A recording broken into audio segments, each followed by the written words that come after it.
best WoW mod just went through the dark portal. It makes it a good time to get caught up or get started. And if you're feeling a little lost, well, then this video is for you.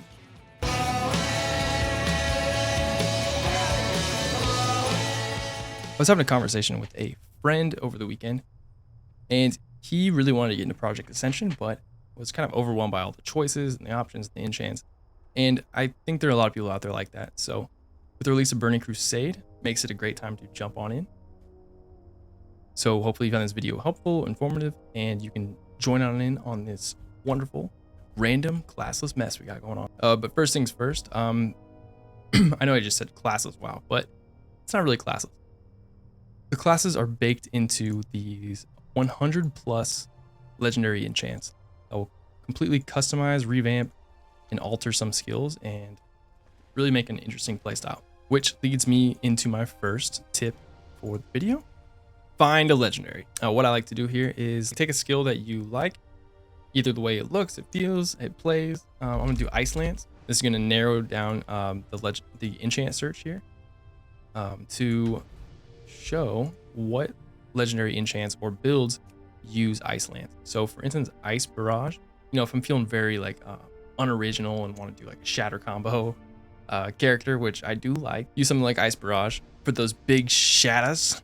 This is a good example of a starting legendary because it only requires 2 skills to be used, Frostbolt and Ice Lance, and both of those are common skills. So you can see here, Frostbolt I'm already started with, but Ice Lance is also common.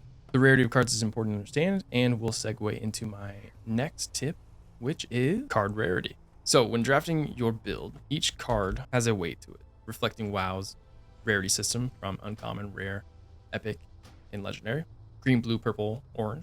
And this is very important because when taking a card of a certain rarity, it lowers your chance at getting another card from that rarity. So grabbing the legendary card Fear at level 10 will lower your chances to get the legendary card Blink later on at level 20. Doesn't make it impossible, but keep this in mind when you're drafting your cards because you want to give yourself higher odds at getting the skills you want. Next up on the tip list is have a solid level 1. Take the extra 10-15 minutes, sometimes even 20, to keep hammering this spell draft deck, resetting your cards to get that rock solid starting 4 lineup. For instance, this build I spent 15-20 minutes to get Arcane Intellect, Frost Armor, Greater Heal, need a nice heal, and Frostbolt. Also on that note, to start, if you want to play a healer or a tank, there are 2 people near your starting zone, Draz Grimshield here and Ral Bonebinder, that will give you starting cards based on different healing specs. So here you can see the healer Blooming Growth, which is the legendary that this is gearing you up towards. It's going to give you 4 guaranteed skills at certain levels. I'll activate Blooming Growth. I accepted the quest. Now I will complete. I'll get 4 cards. We'll learn them and activate Cleanse Spirit. So when I hit 40, Cleanse Spirit's going to come up in my draft, and I'll be able to get it as a card. So if you're playing healer or tank, definitely use these 2 little vendors. Next up is the Architect. So on the website, ascension.gg, go to Builder. Select Area 52 here at the top. That's going to filter down to the free pick 70, which is where we're going to be ripping things off from. And here, this top one here is Frostbolt leveling. Let's select this, and after a second here, it should bring up, there it is, a couple good starting level 1 skills, some very nice talents that we can take. It'll give you a nice template to shoot towards. Obviously in draft, you're not going to hit everything perfect, but what is nice here is the Mystic Enchants portion is going to kind of highlight some things to look out for. Like Stay Frosty here is really good for this Ice Barrage build, and then also Shatter, which is going to improve our shatter damage. Just make sure to use the Area 52 for this new season of Ascension because they have been testing these on the free pick servers. So, all right, this next one people might disagree with, or decide whether you want to do PvE or PvP from the very start. There's too many movement skills needed for PvP when you're doing a melee build that you'll just get kited around if you don't have them, and same for range. If you don't have all the CC like Fear and Death Coil and Shadow Fury, you're going to get clapped. So it's better off just to pick a route, level up through BGs, do arenas, gank people for gear in World PvP.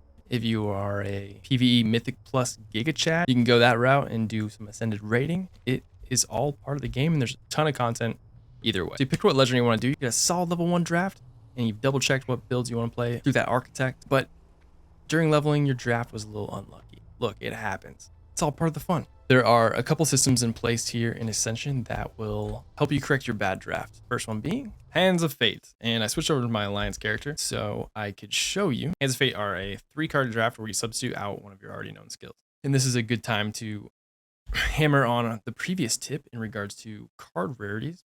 Dumping uncommon, rare, or epic cards can really open up some of those other epics that you're looking for. There are 2 strategic things to know here. Some new players can miss it first. The first being you don't have to take the card. So like here, I don't really need Exorcism, and I want to keep Cleanse. I also want Stealth because I like being stealthy, and I need Sinner Strike for combo point generation. So I don't want to take this at all. So what I can do here is click this X, and I cannot take anything. It does use up the Hands of Fate, but guess what, baby? You'll gamble it right back. The second tip for Hands of Fate I want to go over is timing. What I mean by this is if you're looking for a skill like, let's take Storm Strike, for example, requires level 40.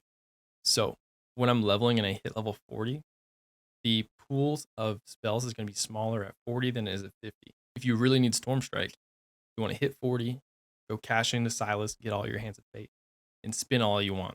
The odds of hitting it are better in the smaller card pool. No guarantee, however. Also, if you didn't hit that as you're leveling at max level, you can buy Hands of Fate for Marks of Ascension. It's going to get you 3 more Hands of Fate, but then also you're going to get sealed cards. So once you hit max level, I'd suggest spending some time at max level grinding gear, getting golden skill cards, and the regular skill cards.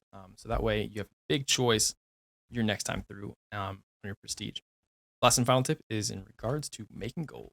So go to the PvP vendor here, click accessories. There's an insignia of the Horde or insignia of the Alliance if you are on the Alliance side. Once you have that trinket, you need to head to a Mystic Altar, dump it in here, and reforge away.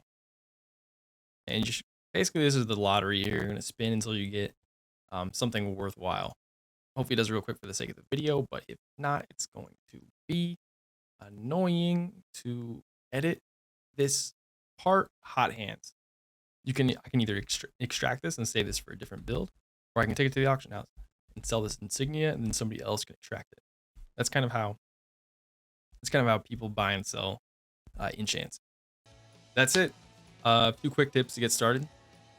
I want to do something a little different than my previous one, where I was kind of just dumping out a build video, and hopefully it's valuable to somebody who's just starting, or maybe somebody didn't know something that has been playing. I didn't really expect anyone to watch the previous video, so I was pleasantly surprised that people were actually watching. I legit just threw it out thinking some friends and my brother would see it and see a cool build, but love that you guys have enjoyed or taken something out of it. Everyone's been super nice in the comments, which is bizarro. I'll get back to the build videos because I do have that Frozen Chaos coming up. I got a Shadow Fury and some lucky cards here that I'm really excited to play with. So yeah, that's it. Comment if you think the tips are trash or have one of your own, or think I forgot something. Also, hit me up in game too if you have any questions. Want to grind some heroics or PvP. This is my main character here, and catch you all in the outlets.